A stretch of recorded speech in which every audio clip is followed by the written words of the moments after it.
Welcome back to the channel, and today we have a PSA grading reveal of the 1993 Marvel Universe Series 4 cards that I had sent in from the box that I had opened on the channel. I've only sent in 3 cards, as you can see here, and it's kind of a mix of a lot of these cards were actually in pretty bad condition from the box, and it's also a feature of the design and probably the quality of the cuts and everything of the die cut machine. But also, there's just not a lot of cards that were super valuable from the set that was worth sending in. Sure, there might have been some cards that were in really good condition, but it'd be like some weird ancillary character that like literally nobody knows about.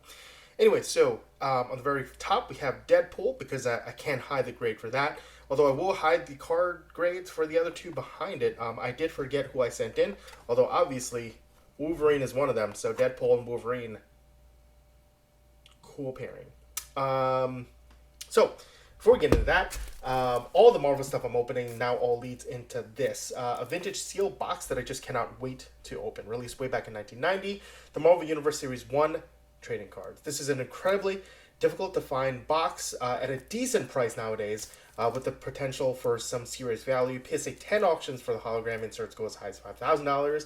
And a PSA 10 base of, let's say, Cosmic Spidey on the cover can go as high as $700 if you get the right buyer. So be sure to subscribe to get notifications of upcoming videos, and feel free to leave a like and a comment about what trading card sets you remember opening as a kid. For this is the one that started it all, but we're going to be talking about this one more today. So here's Deadpool. I do think the art is really cool, and again, PSA 8 is probably one of the better ones that I can, better grades that I can hope for. I think the general problem with a lot of the Marvel cards and kind of like, I don't want to say like lower end cards, but these were not really meant for collectors. Although you can argue that even collectors cards come with a lot of damage. The die cut at some point during the cutting process just should have been switched out, and it leads to a lot of chipping on the side.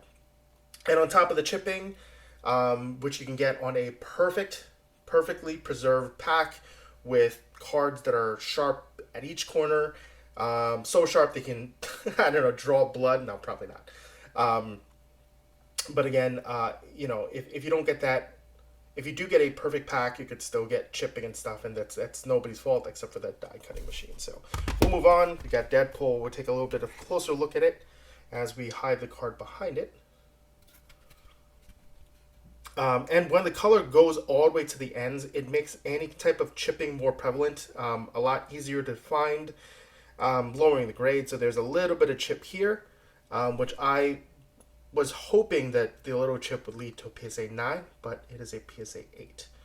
But yeah, it's actually a really, really good condition card. Honestly, when you're looking at PSA grades, although a 10 is preferred, a 9 is just as good. Unfortunately, the market does not see it that way, and the price differential between a 10 and a 9 is sometimes 10 times less. So we got Thanos on the next card, and oh, a 9's not bad. Hoped for a 10, obviously. What we're hoping for is that Wolverine's 10. So.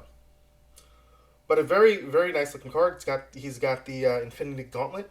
I think either that or that's just a standard glove. Kind of oozing green juice, I guess. And a very, very nice looking back. I was very happy to submit this one. A little bit of chipping on that side, which,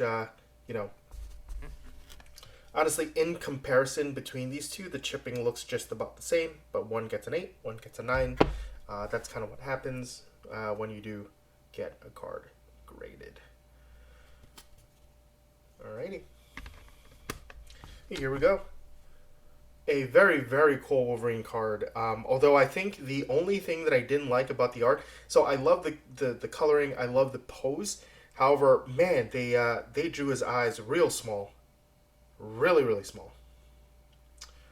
Anyway, let's see. Oh, a 9. It's better than a 7 though, but so, and the back of the card. Now, if you compare the Thanos with the Wolverine, there is a lot less chipping to me. So that's kind of unfortunate. Yeah, it's too bad. PSA 9, still not a bad grade, but really not going to get the value back from this one, unfortunately. Okay, well, thanks for watching. I do put a lot of these cards up on eBay, so check out Lots to Unpack, which is all one word on that site, and maybe you can catch some of these guys while still at auction. But because unfortunately it's just a hobby and not my day job, quite often I would post these videos well after the auctions may have ended. So be sure to check out and follow me on eBay to get notified when auctions or buy it nows come up. So what were your favorite cards from this graded lot? Did you send in cards from this set to be graded with PSA, and how did that turn out? Did you grade the same card that I did? I have a feeling that a lot of people are going to be submitting these three. Maybe a Spider-Man too.